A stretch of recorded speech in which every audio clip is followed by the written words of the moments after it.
Hi guys, welcome to cricket nets. And மூணாவது T20 பார்த்தீங்கன்னா India vs New Zealand. அந்த match பார்த்தீங்கன்னா குவஹாட்டியில் நடக்க போகுது. அண்ட் செகண்ட் T20 பொறுத்த வரைக்கும் இந்தியா ஒரு டாமினன்ட் வின்னு சொல்லலாம். அதுக்கு பதிலடி கொடுக்குற மாதிரி நியூசிலாந்து மூணாவது T20ல கம்பேக் கொடுப்பாங்களா அப்படின்றத பார்ப்போம்.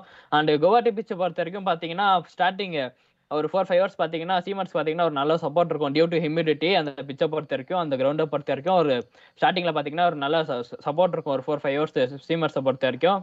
அண்ட் எந்த மாதிரி யூஸ் பண்ணுவாங்க அந்த டைம்லான்னு பார்ப்போம். நியூசிலாந்து ஆகட்டும் இல்லை இந்தியாவாகட்டும் எந்த மாதிரி அவங்க bowlers வந்து ரொட்டேட் பண்ணி யூஸ் பண்ணுவாங்க அப்படின்றத பார்ப்போம். அண்ட் சொல்லுங்க கார்த்தி, எந்த மாதிரி ஒரு அப்ரோச்சில் போவாங்க நியூசிலாந்து அந்த ஒரு டிஃபீட்க்கு அப்புறம் எந்த மாதிரி அவங்க மைண்ட் செட் எப்படி இருக்கும், இல்லை எந்த மாதிரி அப்ரோச்சில் போவாங்க அப்படின்னு சொல்லுங்க. Yeah, maybe the fastest Bharat is the next or big approach of poetry, the win point makes sense. Do a day match in a part New Zealand Puerto Rico. Maybe the Nisham maybe come back for a wiper can head or on the team of win point is Rajesh Nakin Congress Premier League. If maybe Nalike or a wiper can Nisham Puerto Rico and the Jimishan Korea maybe or two changes, couple of 2 or 3 changes in a Puerto Rico.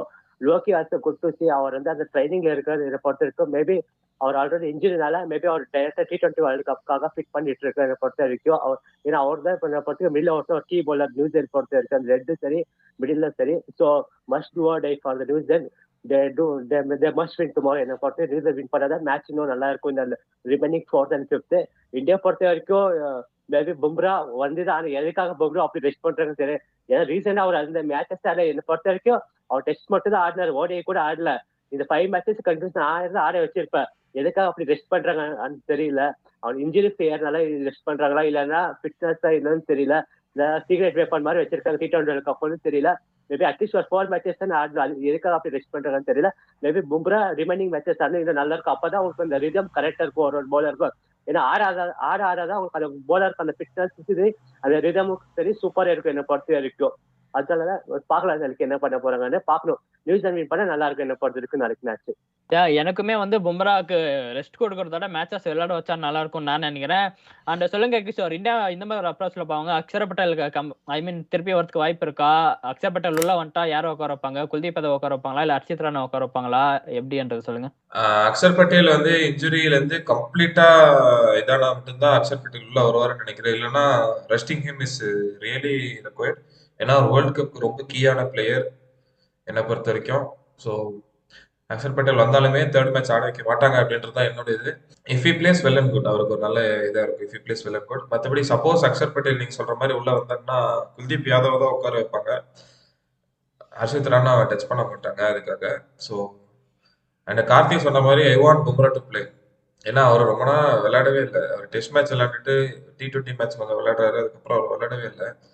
he is resting more, I think so. I want him to play. ஏன்னா அவர் first மேட்ச்லயும் அவர் 3 over தான் போட்டாரு. அவர் full 4 overs count முடிக்கல.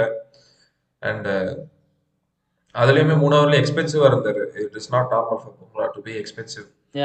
So I want Bumrah to play. And 11 playing 11 அப்படின்னு பாத்தீங்கன்னா India வந்துட்டு பெருசா எதுவும் பண்ண மாட்டாங்கன்னு நினைக்கிறேன்.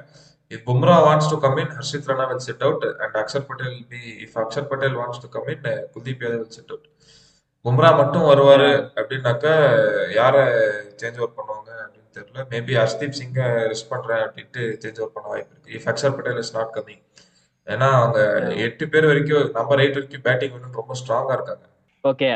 அண்ட் என்னை பொறுத்த வரைக்குமே இந்தியா பொறுத்த வரைக்கும் பும்ராவை பும்ராக்கு பார்த்தீங்கன்னா அதிகமாக ரெஸ்ட் கொடுக்குறாங்களோ அப்படின்னு தோணுது. ஏன்னா ஐ திங்க் பும்ராக்கு பொறுத்த வரைக்கும் நிறைய ரெஸ்ட் கொடுத்துட்டாங்க இந்தியா டீம் பொறுத்த வரைக்கும். அவங்க அடுத்த அப்கமிங் T20s கண்டினியூவா 3 மேட்சும் ஆட வச்சா நல்லா இருக்கும்னு நினைக்கிறேன். எந்த மாதிரி ஒரு டோட்டல் போனா நல்லா இருக்கும்? யார் ஃபர்ஸ்ட் பேட்டிங் ஆனாலும் எந்த ஒரு டோட்டல் செட் பண்ணா ஒரு வின்னிங் டோட்டலா இருக்கும்னு நினைக்கிறீங்க கார்த்தி? குவாலிட்டி போய்க்கும் நல்லா ஸ்கோரிங் பாக்குறேன் பொறுத்த வரைக்கும். ராஜஸ்தானோட ஹோம் கிரவுண்ட் அங்கதான் ஆடி இருக்காங்க. ஒரு 210-250 போனா கூட மேபி நல்லா இருக்கும் என்ன பொறுத்த வரைக்கும். பாக்கலாம் என்ன பண்ண போற. நியூசிலாந்து வின் பண்ணிடும் என்ன பொறுத்த வரைக்கும். அப்பதான் மேட்ச் சரி சீரீஸ் சரி அவ்வளவு அலைவா இருக்கு நியூசிலாந்து பொறுத்த வரைக்கும். பட் ஒரு இந்தியன் கிரிக்கெட்டரா இந்தியா வின் பண்ணதான் எல்லாரும் நினைப்பாங்க. என்ன பொறுத்த இந்தியா வின் பண்ணா நல்லா தான் இருக்கும். பாக்கலாம் என்ன பண்ண போறாங்கன்னு. அது நீங்க சொன்னீங்க பும்ரா எனக்கு தெரிஞ்சிருக்கு. பும்ரா வந்தாருன்னா அவங்க வந்து ஹர்ஷித் ராணா விட மாட்டேங்கன்னா அவங்க பேட்டிங் நம்பர் 8ல பேட்டிங் தேவைப்படும். அதனால மேபி அக்ஷர் சிங் அது பும்ரா யாராச்சும் ஒருத்தர் தான் நாளைக்கு ஆட போறாங்க பொறுத்த வரைக்கும். அக்ஷர் வந்தாங்கன்னா மேபி பும்ரா சரி அக்ஷர் சிங் 2 பேரும் ஆடுவாங்க. பாக்கலாம் என்ன பண்ண போறாங்கன்னு. Wait and watch. Okay, thank you Karthi. And Kishore, உங்களோட ஃபைனல் தாட்ஸ் என்ன? எஸ், பாத்தீங்கன்னா இந்தியா பத்தி சொல்றேன். நியூசிலாந்து லெவலுமே they might try to bring in Jimmy Neesham. Karthi சொன்ன மாதிரி ஜிம்மி நீஷாம், மைக்கேல் பிரேஸ்வெல் எப்போ அவைலபிள் ஆகிறாங்களோ அப்பயே உள்ள கொண்டு வந்துருவாங்கன்னு நான் நினைக்கிறேன். ஏன்னா there very wanted by the team. And bowling சேஞ்சஸ்ல ஜெமிசன் உள்ள வந்தா நல்லா இருக்கும் அப்படின்னு எனக்கு ஃபீல் ஆகுது. அண்ட் ஃபைனலா பாத்தீங்கன்னா I think the match will be done for New Zealand. New Zealand வந்துட்டு நல்லா ஹார்டா போவாங்க. அண்ட் நியூசிலாந்து ஜெயிச்சா சீரிஸ் அலைவா இருக்கும், நல்லா கண்டிப்பா Kishore. And thank you guys, thank you so much for வாட்சிங் இந்த வீடியோ. அண்ட் போறதுக்கு முன்னாடி கமெண்ட் செக்ஷன்ல சொல்லுங்க, நியூசிலாந்து இந்த மேட்ச்ல கம்பேக் கொடுப்பாங்களா இல்ல இந்தியாவே டாமினேட் பண்ணி வின் பண்ணுவாங்களா அப்படின்றது கமெண்ட் செக்ஷன்ல சொல்லுங்க. And see you in next video. Thank you so much. போறதுக்கு முன்னாடி சேனல்ல சப்ஸ்கிரைப் பண்ணுங்க, லைக் பண்ணுங்க அண்ட் ஷேர் பண்ணுங்க. தேங்க்யூ.